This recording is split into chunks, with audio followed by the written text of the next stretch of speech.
আল্লাহ হেদায়েত দান করুন। লা ইয়াযুকুনা ফিহা বারদান ওয়ালা শারাবা, সেই জাহান্নামে যেখানে বাসস্থল হবে সীমালঙ্ঘনকারী, সেখানে না কোনো শীতল পাবে কিছু, ঠান্ডা কিছু। কারণ মানুষ ঠান্ডা কিছু খেতে চায়, ওতে মনটাও জুড়ায় আর পেটেও শান্তি হয় ঠান্ডা খেয়ে, ঠান্ডা পানাহারে। ওয়ালা শারাবা, না কোনো পানীয় পাবে, না কোনো পানি পান করবে, এমন পানীয় পাবে যেটাতে পিপাসা দূর হবে। পানীয় তো দেবে, কিন্তু আযাবের পানীয় দেওয়া হবে, পিপাসা দূর হবে না।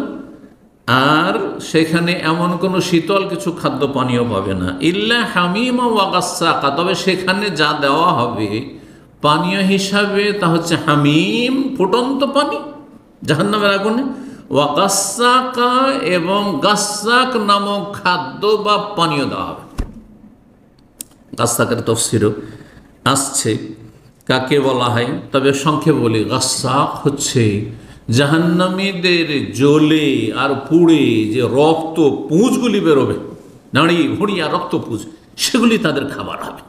এই পানির সাথে, ফুটন্ত পানির সাথে এইসব খাবার দেওয়া হবে। জাযা ওয়াফাকা, পূর্ণ মাত্রায় বদলা দেওয়া হবে, সেখানে কোনো কমতি করা হবে না। দুনিয়াতে বিচার হয়নি, বড় বড় জালেমের কোনো বিচার হয়নি, নিরীহ মানুষকে শাস্তি দেওয়া হয়েছে, অন্যায়ভাবে অত্যাচার করা হয়েছে বিভিন্ন মহলের পক্ষ থেকে। ইন্নাহুম কানু লা ইয়ারজুনা হিসাব, এদেরকে এই কঠিন শাস্তি কেন দেওয়া হবে? কারণ তারা আল্লাহর হিসাব নিকাশে কোনো বিশ্বাসী ছিল না, আশাবাদী ছিল না, মানত না। তারা হিসাব নিকাশ, জবাবদেহি, কিয়ামত কিছু বিশ্বাস করতো না। ওয়াকাযযাবু বিআয়াতিনা কিযাবা, আর আমার আয়াত, বিধিবিধানকে, কোরআনকে, হাদিসকে, ওহীকে তারা মিথ্যা প্রতিপন্ন করত। ওয়াকুল্লা শাইইন আহসাইনাহু কিতাবা, সব কিছুকে আমি এক একটি করে সংরক্ষণ করে রেখেছি তাদের আমলনামায়, কর্মলিপিতে। ফাযুকু ফালান নাযীদাকুম ইল্লা আযাবা। তাফসীরকাররা বলেছেন, আহলে ইলম বলেছেন যে এই আয়াতের মতো শক্ত আয়াত কোরআনে কারীম কোথাও নেই।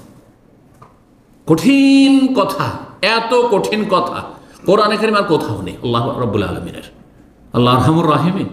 তারপর অপরাধীদের জন্য যথাযোগ্য শাস্তির কথা আয়াতে তর্জমা বলি, তাহলে বুঝতে পারবেন। ফাযুকু, তোমরা শাস্তি আস্বাদন করতে থাকো, শাস্তি গ্রহণ করতে থাকো, এই শাস্তির মজা পেতে থাকো।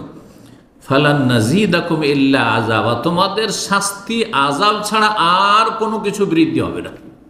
মানে এটা আশা করিও না যে এই শাস্তি কিছুদিন পরে লাঘব হয়ে যাবে বা স্থগিত হয়ে যাবে, থেমে যাবে। আযাব না, আযাব বাড়তেই থাকবে, দিনের পর দিন আযাব, শাস্তি কি হবে? বাড়তে থাকবে। কার এটা? যারা স্থায়ী জাহান্নাম, স্থায়ী জাহান্নামী যারা, আল্লাহ রাব্বুল আলামিন যেন আমাদেরকে জাহান্নাম থেকে রক্ষা করেন, জাহান্নামের পথ থেকে রক্ষা করেন। আল্লাহুম্মা আজিরনা মিনান নার, আল্লাহুম্মা আজিরনা মিনান নার, আল্লাহুম্মা আজিরনা মিনান নার। নবী সাল্লাল্লাহু আলাইহি ওয়াসাল্লাম হাদিসে রয়েছে, কোনো ব্যক্তি ইখলাসের সাথে যদি আল্লাহ জাহান্নাম থেকে আমাকে রক্ষা করো, জাহান্নাম থেকে আমাদেরকে রক্ষা করো, জাহান্নাম থেকে আমাদেরকে রক্ষা করো বা আমাকে রক্ষা করো বলে, তো জাহান্নাম বলে আল্লাহ তোমার কাছে বারবার দরখাস্ত করছে, সুতরাং তুমি আমার এই জাহান্নামের শাস্তি থেকে এই বান্দাকে তুমি নাজাত দিয়ে দাও। আল্লাহু আকবার। মহান আল্লাহ সূরা নাবার কয়েকটি আয়াত, সূরা নাবার আয়াত নম্বর 21 থেকে 30 পর্যন্ত এই মর্মে ইরশাদ করছেন, ইন্না জাহান্নামা কানাত মিরসাদা, নিশ্চয় জাহান্নাম ওত পেতে রয়েছে। ওত পেতে বুঝেন, আগের যুগে খুব ছিনতাই হতো, হ্যাঁ, বিশাল বিশাল মাঠ, এক গ্রাম থেকে আরেক গ্রাম অনেক দূরে মাঠে খুব ছিনতাই হতো না, ছিনতাই হতো। আজকালও হয়, কিন্তু অনেকটা কমেছে আলহামদুলিল্লাহ। জি সুবহানাল্লাহ, খুবই ছিনতাই হতো। ছোটকালে আমাদের এটা একটা আতঙ্ক থাকতো মাদ্রাসা গেলে, মাদ্রাসার ছাত্র আর শিক্ষকদের। জি, তো ওঁত পেতে ওই ছিনতাইকারীরা বসে আছে, ডাকাত দল বসে আছে, যেমনই কেউ যাবে এখান দিয়ে তেমনই একবারে ধরে ফেলবে, শিকারি পেয়ে গেছে, আর যা কিছু আছে সব কিছু কেড়ে নেবে অথবা মেরেই ফেলে দেবে। ইন্না জাহান্নাম কানাত মিরসাদ, জাহান্নাম ওই রকমই পাপিষ্ঠদের জন্য, অবিশ্বাসীদের জন্য, গুনাহগারদের জন্য, অপরাধীদের জন্য ওত পেতে আছে, প্রস্তুতি আছে ধরার জন্য, গ্রাস করার জন্য। কার জন্য বাসস্থান? লিত্তাগিন মা, যারা সীমা লঙ্ঘনকারী তাদের বাসস্থল। তার সীমা লঙ্ঘন চলবে না। সীমা মানে বর্ডার, আর লঙ্ঘন মানে বর্ডার ক্রস করে যাওয়া। হ্যাঁ, যে দেশের নাগরিক সে দেশের বাইরে যদি অন্য দেশে ঢুকে পড়েন, অথচ আপনার কাছে ঢোকার জন্য পারমিশন, ভিসা নেই আপনার, তাহলে আপনি কি অপরাধী না? কোথায় যেতে আপনার স্থান? জেলখানায় যেতে হবে, দুনিয়ার জেলখানা। আর আখেরাতের জেলখানা হচ্ছে জাহান্নাম। তো দুনিয়াতে এই কর্মজগতে, আমলের জগতে আল্লাহ বলছেন যে সীমা লঙ্ঘন করিও না।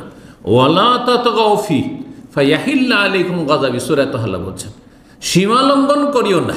সীমানা নির্ধারণ আছে, তিলকা হুদুদুল্লাহ, আল্লাহর বর্ডার নির্ধারণ করা আছে। ফালা তাতাদুহা, পার করিও না, সেটা ক্রস করিও না। ওমাইয়া তাআদ্দা হুদুদাল্লাহ ফাউলাইকা হুমুজ জালিমুন, সীমা লঙ্ঘন করলেই জালেম। 5 ওয়াক্ত সালাত যদি না পড়ো সীমা লঙ্ঘন করলে, রমজান মাসের সিয়াম রোজা রাখলে না, সীমা লঙ্ঘন করলে, যাকাত যতটা ফরজ ততটা দিলে না, সীমা লঙ্ঘন করলে, ফিতরা ফরজ যা দিয়ে ফরজ করা হয়েছে খেয়াল খুশি না পয়সা দিয়ে দেব, এবার কত টাকা ধরা হয়েছে, সরকারি রেট না বেসরকারি রেট, সীমা লঙ্ঘন করলে। জি, এইরকমই হারামে লিপ্ত সবচেয়ে বড় সীমা লঙ্ঘন হচ্ছে শিরক করা, কুফরি করা, নাস্তিকতা। সীমা লঙ্ঘন হচ্ছে খুন করা, সীমা লঙ্ঘন হচ্ছে জেনা ব্যভিচার করা, সীমা লঙ্ঘন হচ্ছে মদপান করা, সুদ খাওয়া, ঘুষ খাওয়া, বেঈমানি করা, আত্মসাৎ করা, হারাম রোজগার করা, সীমা লঙ্ঘন। সীমা লঙ্ঘন আল্লাহর ফরজ ওয়াজিবে ঘাটতি করলে হয়, ত্রুটি করলে হয়। আর সীমা লঙ্ঘন হারাম গ্রহণ করলে, হারাম ভক্ষণ করাই হোক, হারাম খাওয়া হোক, হারাম জীবনযাপন হোক, হারাম দেখা হোক, হারাম শোনা হোক, হারামকৃত যেগুলো আল্লাহ হারাম করেছেন, রসুল হারাম করেছেন, সেগুলি করা সীমা লঙ্ঘন। আর যেগুলি ফরজ ওয়াজিব করে সেগুলি ছাড়া হচ্ছে সীমা লঙ্ঘন। তার মধ্যম পন্থা হচ্ছে যা আদেশ করা হয়েছে করুন, যা বারণ করা হয়েছে বিরত থাকুন। তো আল্লাহ বলছেন লিত্তাগিনা মা, জাহান্নাম হচ্ছে সীমা লঙ্ঘনকারীদের বাসস্থল। লাবিসিনা ফিহা আহকাবা, সেখানে যুগ যুগ করে ধরে থাকবে সেখানে। আহকাবা এখান থেকে হুকবা বা হিকবা, আসল শব্দটি কিন্তু তবলিগি ভাইরা এটাকে হুকবা বানিয়েছে। আর তাদের কাছে একটা জাল কথা আছে, 1 ওয়াক্ত নামাজ ছাড়লে 80 হুকবা জাহান্নাম। ওই হুকবা হিকবার জমায় বহু বচন হচ্ছে আহকাবা। লাবিসিনা ফিহা আহকাবা, জাহান্নামে তারা যুগ যুগ ধরে থাকবে। কাফের যদি ঈমান ভঙ্গকারী, ইসলাম ভঙ্গ, বড় শিরকে লিপ্ত হয়ে মারা গেছে, নাস্তিক হয়ে মুসলমানের বাচ্চা মারা গেছে, তাহলে চিরকাল সেখানে খালিদিনা ফিহা। আর যদি পাপিষ্ট হয় কিন্তু মূল ইসলাম টিকে রেখেছে, শিরক কুফরি করেনি, ঈমান নষ্ট করেনি, তাহলে আহকাবানে যুগ যুগ ধরে।